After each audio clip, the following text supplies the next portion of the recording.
Otep, bien-aimés frères et sœurs, vous connaîtrez la vérité et la vérité vous affranchira. Ça, c'est pas moi qui le dis, c'est la Bible qui le dit. Mais moi, je vous dis mieux. Vous connaîtrez la vérité historique, notamment celle de vos ancêtres kémites, et vous aurez une vision globale de ce que c'est que la vraie souveraineté politique. J'ajoute, vous reviendrez à la spiritualité africaine ancestrale et vous comprendrez les enjeux de l'indépendance économique.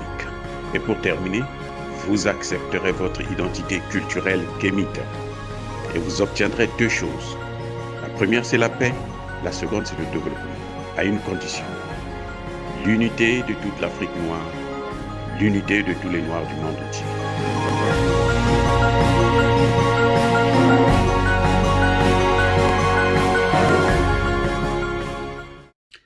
Otep à tous, bienvenue sur la chaîne des panafricanistes par essence, par conviction et par excellence. Celle des citoyens kémites par nécessité et obligation de combat. Nous sommes une chaîne qui n'est guidée que par nos ancêtres et rien que par les ancêtres qui appartiennent à l'égrégore du monde noir. Par conséquent, nous ne croyons en aucun Dieu venu de l'étranger. Toutefois, cette vidéo n'est aucunement destinée à inciter à la haine ou à la violence.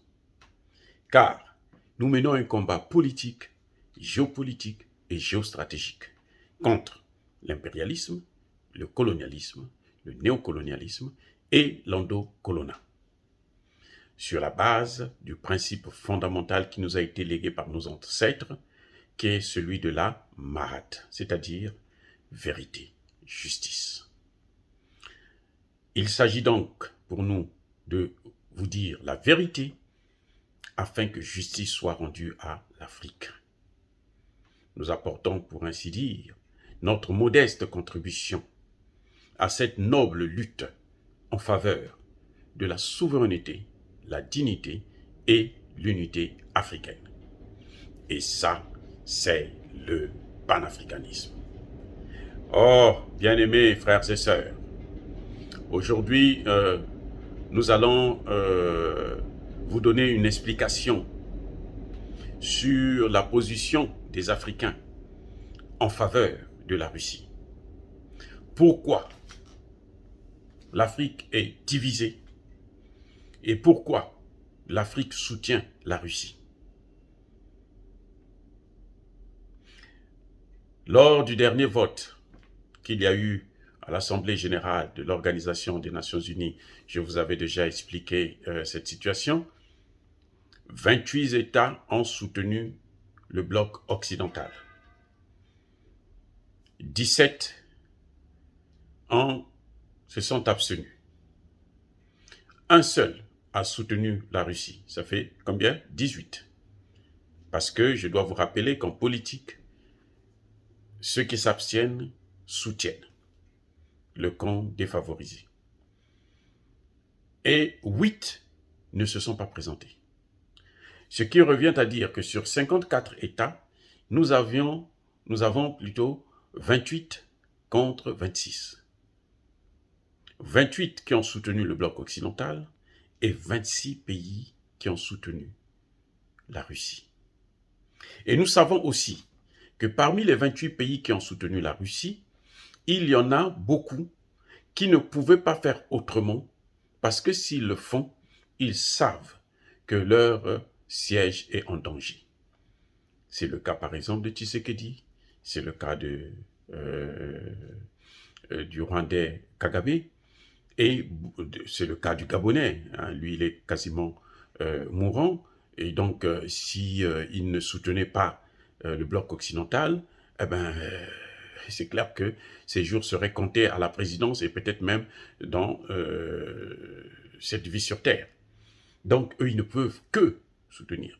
Ce qui revient à dire qu'en réalité, c'est la majorité des pays africains qui soutiennent la Russie, en fait, qui sont derrière la Russie.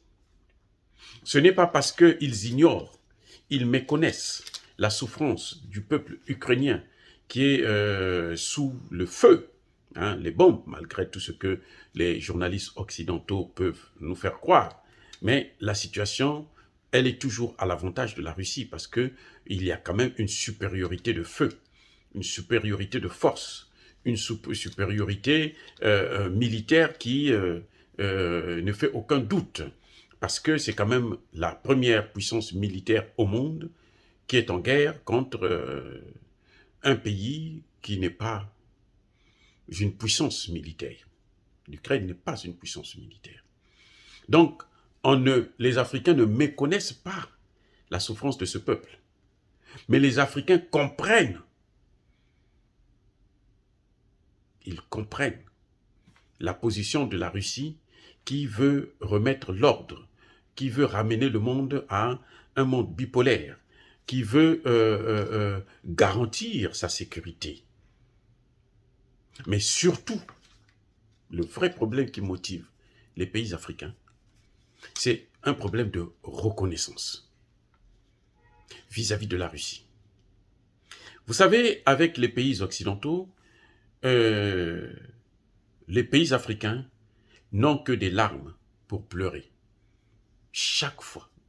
Et ça dure depuis le XVIe siècle, sinon un peu bien avant. Lorsqu'ils sont venus commencer avec l'esclavage, les pays africains ont commencé à pleurer, ont commencé à faire couler leur sang pour rien, pour des gens qu'ils ont reçus chez eux, pour des gens qu'ils n'ont jamais combattu, ils n'ont jamais fait la guerre aux Occidentaux. Après plusieurs siècles d'esclavage, ils sont passés à la colonisation. Et la colonisation, c'est la dérivée de l'esclavage. C'est en fait l'esclavage dans le sens inverse. Cette fois-ci, on ne prend plus les Africains, on les amène, on les déporte pour aller travailler dans des champs, mais on les garde en Afrique et on les fait travailler. Les travaux forcés, vous savez, je vais vous dire par exemple le train Brazzaville-Pointe-Noire au Congo-Brazzaville, qui a fait plus de 30 000 morts. Plus de 30 000 morts. Pour construire ce chemin de fer, parce que c'était le travail forcé. Et il n'était pas rémunéré correctement. Les salaires venaient au lance-pierre. Donc, les Africains sont reconnaissants vis-à-vis de la Russie. Parce qu'avec les Occidentaux, après la colonisation, les pseudo-indépendances, il y a eu cette nouvelle recolonisation. Puisque les Français eux-mêmes ont dit, après la colonisation égale avant la colonisation. Ça veut dire que c'est zéro. On n'a rien fait. Et c'est vrai. Puisque la France a continué, l'Angleterre et autres, ils ont continué à contrôler ces pays-là. L'Angleterre peut-être avec moins de sévérité, mais la France a toujours été, ça dit que ça n'a jamais rien changé. On le voit par exemple avec la monnaie CFA, une monnaie coloniale, nazie de surcroît, que la France maintient de façon mordicus dans les pays africains francophones. Donc, on voit là qu'avec ces gens, et maintenant, on voit encore comment les Occidentaux ont détruit la Libye, sans raison valable. Ils ont détruit complètement la Libye et ils ont ramené l'Afrique à ce que, quand j'étais à l'école en mathématiques, on appelait le PPCM, hein, le plus petit commun multiple, donc pratiquement à zéro. On a détruit complètement la Libye et on a déporté les terroristes de la Libye vers le Sahel et on veut maintenant les envoyer dans tout le golfe de Guinée. Au début, c'était d'abord le Sahel. Maintenant, ils disent qu'ils vont aller dans le golfe de Guinée. C'est pour ça que vous voyez, de temps en temps, il y a des attentats en Côte d'Ivoire, il y a des attentats au Bénin, il y a des attentats ici et là, parce que, justement, c'est l'objectif des Occidentaux. Donc, avec les Occidentaux, le bilan des relations que nous avons avec eux, ce sont des relations de pleurs, ce sont des relations de tragédie, hein, permanentes et quotidiennes. Alors que Nous n'avons jamais eu de problèmes avec la Russie, des problèmes de colonisation, des problèmes de ruine, des problèmes de guerre. La Russie n'est jamais venue faire une guerre contre un État africain. Jamais. La Russie n'a jamais colonisé un État africain. La Russie est le pays qui, depuis 1830, a eu des accords avec l'Éthiopie. En 1830, le tsar de Russie avait signé des accords avec l'Éthiopie. Ce qui a fait qu'en 1885, lorsqu'on divise l'Afrique, lorsqu'on partage l'Afrique, c'est la Russie qui se lève pour dire non. Moi, non seulement je n'ai pas besoin de colonies, je ne veux pas coloniser ces populations qui ne m'ont rien fait, mais les accords que j'ai avec l'Éthiopie, personne ne doit coloniser ce pays. C'est pour ça que vous avez vu que l'Éthiopie est le seul pays africain qui n'a jamais été colonisé. C'est à cause de la Russie.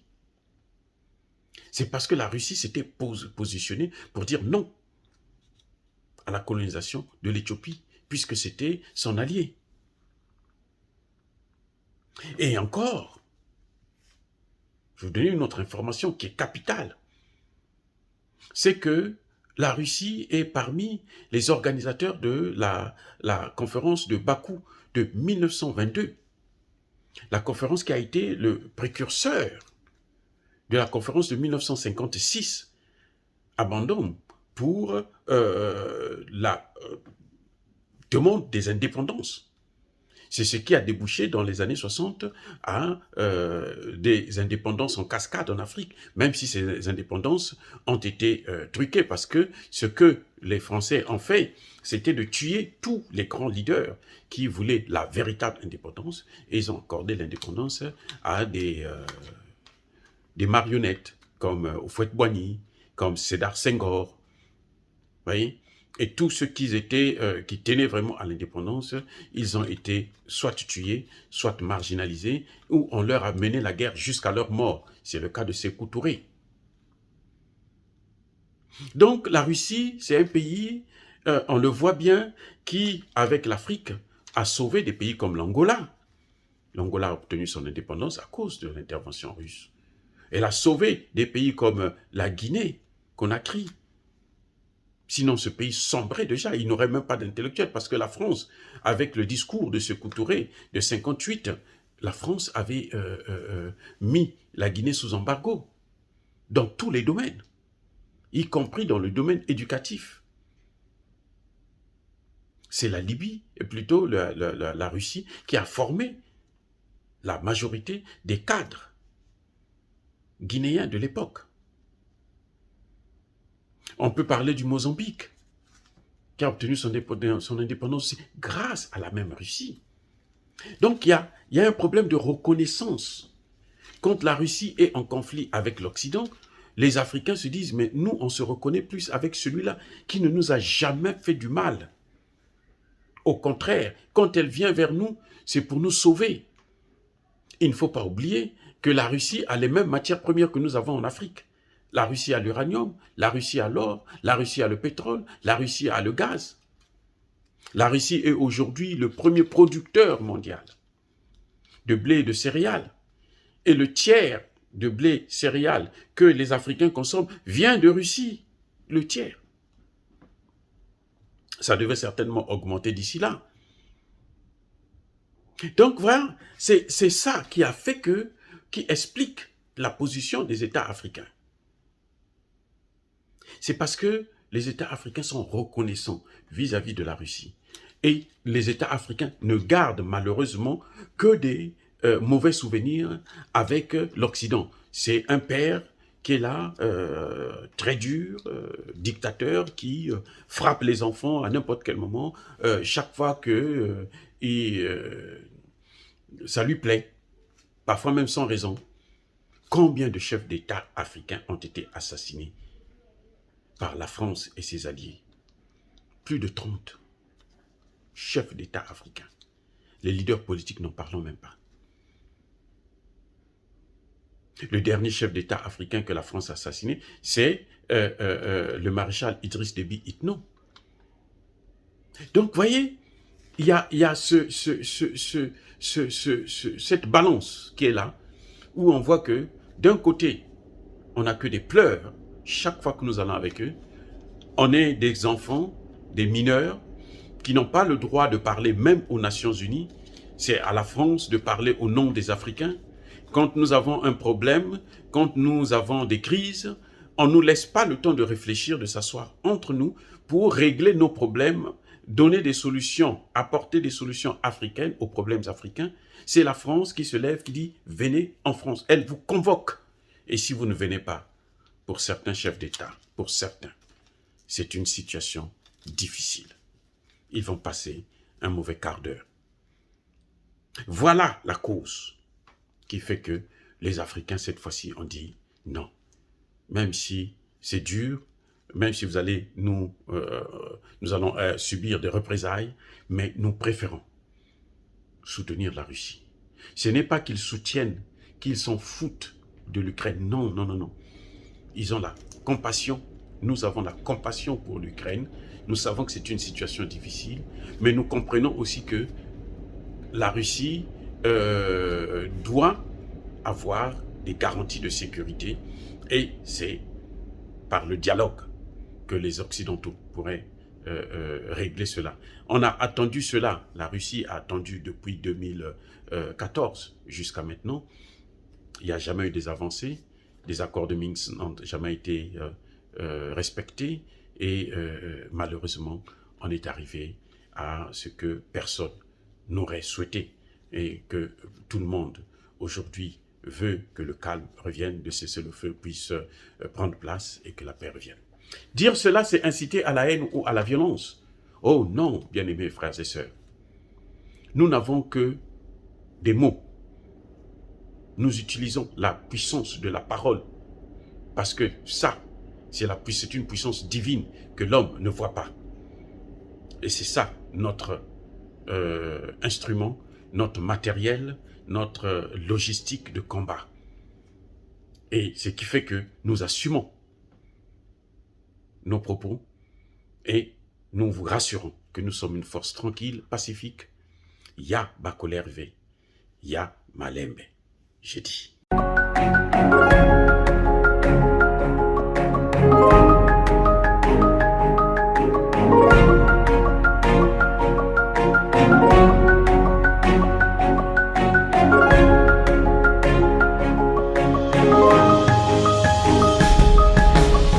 Eux, ils marchent par la foi et non par la vue. Mais moi, je vous conseille vivement de marcher par la connaissance scientifique et historique, notamment celle de nos ancêtres kémites, par les 5 sens et par l'intelligence. Otep, vive l'Afrique éternelle et que Dieu vous bénisse. Abou Apia.